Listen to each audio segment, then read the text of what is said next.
बहुत सौभाग्यशाली हूँ और गर्वान्वित महसूस करता हूँ। गर्व इस बात का कि जो प्रस्ताव न्याय पथ के नाम से कार्य समिति ने कल बनाया है वो आप सबके समक्ष हम लोग रख रहे हैं। And for those of our friends who don't speak Hindi, it will be available in English to all of you. साथियों, आज से ठीक 100 साल पहले महात्मा गांधी जी ने कांग्रेस पार्टी का अध्यक्ष पद संभाला था और ये 150वीं जयंती सरदार पटेल साहब की है। इस ऐतिहासिक अधिवेशन में हम यहाँ मौजूद हुए हैं और अभी आपने खड़गे साहब का भाषण सुना। देश में जो हालात बने हैं वो हम सबके सामने हैं, लेकिन आज न्याय पथ की क्यों जरूरत पड़ी है?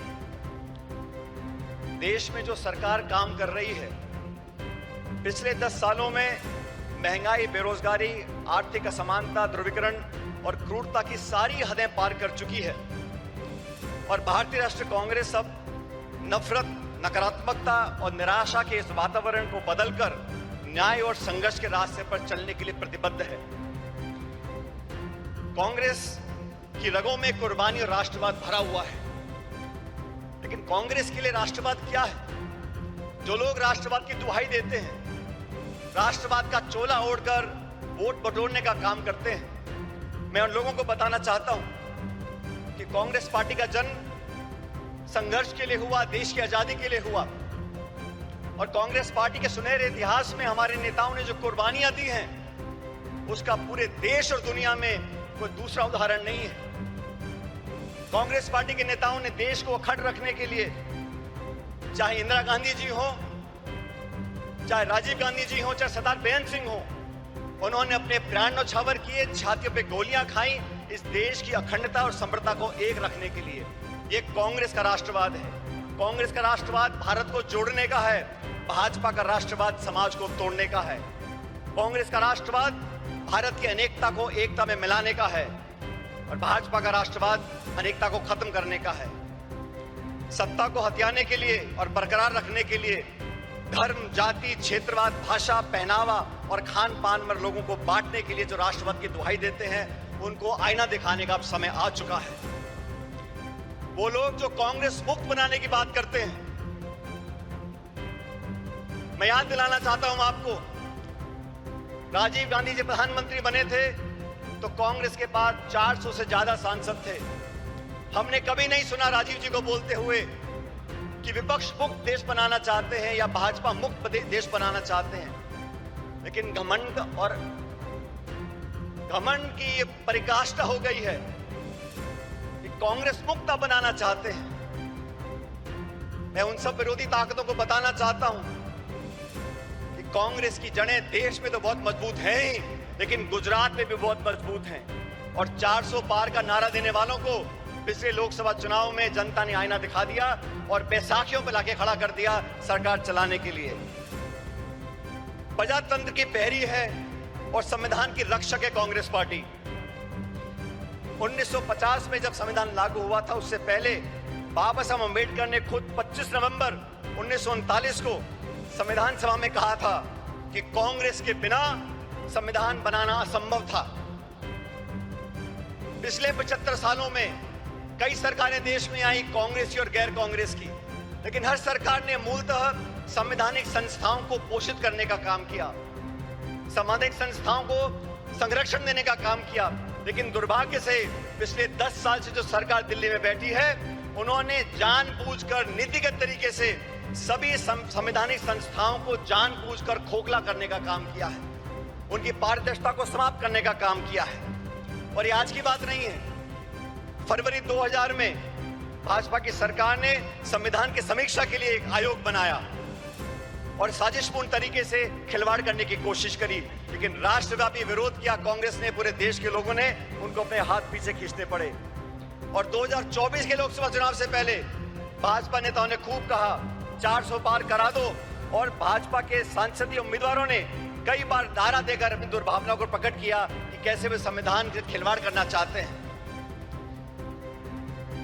साथियों, भाषण देना अलग बात है, लेकिन सरकार के कामकाज को आप देखिए। 6 वर्ष पहले भाजपा सरकार ने सदन में कहा था कि जम्मू कश्मीर को पूर्ण दर्जा देंगे। सुप्रीम कोर्ट की कॉन्स्टिट्यूशनल बेंच ने आदेशित किया कि आप जम्मू कश्मीर को पूरा दर्जा दो राज्य का, आज तक नहीं दिया।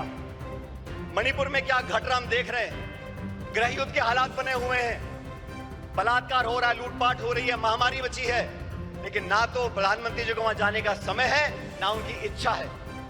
वो लोग जो संविधान की बात करते हैं और अपनी कार्य प्रणाली से संवैधानिक संस्थाओं का दुरुपयोग कर अपने राजनीतिक प्रतिद्वंदियों को आरोपी बनाने का काम करते हैं, उनका पर्दाफाश करने का समय आ गया है। कांग्रेस पार्टी ने, राहुल गांधी जी ने, खड़गे साहब ने लोकसभा चुनाव से पहले इंडिया अलायंस का गठबंधन किया।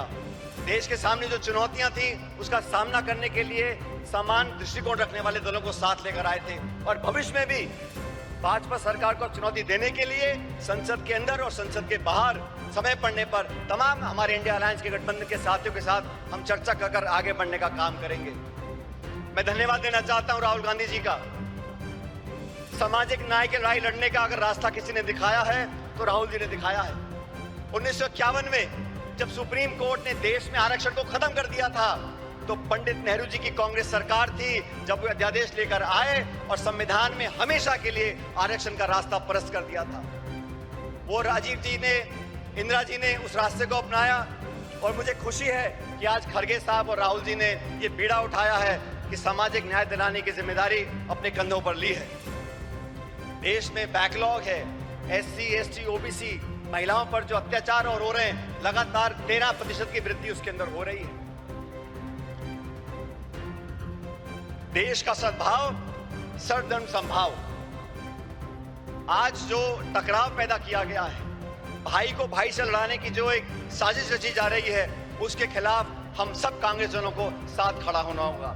बिना संकोच के हमें कहना होगा, जैसा सरदार पटेल ने 1948 में जयपुर के अधिवेशन में कहा था कि कांग्रेस और कांग्रेस की सरकारें इस बात के लिए प्रतिबद्ध हैं कि भारत एक सच्चा धर्मनिरपेक्ष राज्य हो। हमारी अलग अलग पृष्ठभूमियां हैं, संस्कृति है, वेशभूषा है, खाना पीना है, भाषाएं हैं, लेकिन जो लोग उत्तर दक्षिण के राग में धर्म, जाति, गोत्र के नाम पर लोगों को बांटना चाहते हैं, उन लोगों से हमको सावधान रहना पड़ेगा। भारतीय राष्ट्रीय कांग्रेस प्रतिबद्ध है कि धार्मिक, भाषाई, जातिगत व क्षेत्रीय बंटवारे की सियासत को हम आखिरी दम तक लड़ते रहेंगे। देश को ना बंटने देंगे, ना बांटने वाली ताकतों को बढ़ने देंगे। हमारा वही नारा है, नफरत छोड़ो और भारत जोड़ो, जो नारा राहुल जी की यात्रा में हम सब लोगों ने बड़ी गुरजोर से कहा था। महिला अधिकार की बातें करते हैं, आदि आबादी और पूरा हक, ये कांग्रेस का संकल्प है। एनी बेसेंट से लेके सरोजिनी नायडू जी, नेली सेनगुप्ता जी, इंदिरा गांधी जी, सोनिया गांधी जी ने हमेशा महिलाओं के अधिकारों को पहली पंक्ति में लाने का काम किया है। पिछले एक दशक में महिला अत्याचार, शोषण, प्रताड़पन, अपराध इतने बढ़ गए हैं कि भारत मां की आत्मा पूर्णतः छलनी हो गई है। केंद्र की भाजपा सरकार के आदेश पर महिला पहलवान बेटियों को दिल्ली की सड़कों पर जो घसीटा गया, या मणिपुर में मां बहनों को सार्वजनिक तौर से निर्वस्त्र कर घुमाया गया, हाथरस से लेकर उन्नाव तक भारत मां के सीने पर ऐसे हजारों घाव हैं। आए दिन देश की बेटियों के बारे में भाजपा के मुख्यमंत्री, केंद्रीय मंत्री और उनसे संबंधित संस्थाएं जिस प्रकार उनके पहनावे, आचरण, चरित्र, बाहर जाने के समय उनकी स्वतंत्रता, खान पीन व निर्णय लेने की क्षमता को लेकर लगातार आपत्ति उठाते रहते हैं, उसका हमको विरोध करना पड़ेगा। ये वो सरकार है जो किसानों का विरोध करती है। मुझे फक्र है कि हम उस पार्टी के कार्यकर्ता हैं जिसने संकल्प लिया है कि हम लोग किसानों का MSP पर एक कानूनी अधिकार जनता को देंगे और 50% से ऊपर समर्थन मूल्य किसान को मिलेगा। श्वेत क्रांति, हरित क्रांति, मिनिमम सपोर्ट प्राइस, ये सब कांग्रेस की सोच का परिणाम रहा। भाजपा ने तो 3 काले कानून लेकर आए, 16 महीने तक आंदोलन हुआ, 700 किसान शहादत हो गई उनकी, और फिर जाके भाजपा को अपने हाथ पीछे खींचने पड़े। आप सबको याद होगा साथियों, जमीन अधिग्रहण को लेकर राहुल गांधी जी ने भट्टा परसौल में आंदोलन किया था। तब कानून बना लैंड एक्विजिशन एक्ट का। उस भट्टा परसौल के आंदोलन के बाद से तमाम चंद उद्योगपति और भाजपा की सरकार ने मिलकर राहुल जी की छवि को धूमिल करने का काम किया था, और आज तक वो इस काम में लगे हुए हैं, क्योंकि गरीब की, किसान की, मजदूर की, अपेक्षित की आवाज उठाने का काम राहुल जी करते हैं, कांग्रेस पार्टी करती है। आज इस अधिवेशन से, इस प्रस्ताव के माध्यम से हम एक बार फिर किसान के प्रति अपने समर्थन को रेखांकित करना चाहते हैं। अर्थव्यवस्था की हम बात करें 2 मिनट के लिए। मनमोहन सिंह जी की सरकार में 10 साल में 27 करोड़ लोगों को गरीबी रेखा से उठाया गया। 8% की जीडीपी ग्रोथ हुई। आज के जो हालात हैं, और कृपया करके गौर से सुनिए, इस देश के जो 1% सबसे अमीर लोग हैं, उनके पास देश की 40% संपत्ति है। 1% अमीर लोगों के पास 40% संपत्ति है, और जो निचले 50% लोग हैं, उनके पास मात्र 6.5% संपत्ति इस देश की है। हम लोग आज अधिवेशन मौजूद हैं, ये संकल्प लेके ऐसे जाना पड़ेगा। कर्नाटका में हम लोगों ने संकल्प लिया कि 2025 संगठन का वर्ष होगा। साथियों, मैं चाहता हूं इस अधिवेशन की महक पूरे देश के हर गांव, हर ढाणी, हर कस्बे तक पहुंचे। जिस इच्छा शक्ति के साथ हम संघर्ष कर रहे हैं, जिस मजबूती से राहुल गांधी जी, मोदी जी और पूरी सरकार को चुनौती दे रहे हैं, उनके साथ कंधे से कंधा मिलाकर हम लोगों को राजनीतिक विजय प्राप्त करनी पड़ेगी। और राजनीतिक विजय प्राप्त करने के लिए संगठन को मजबूत करना बहुत जरूरी है। न्याय का संकल्प, संघर्ष का पथ।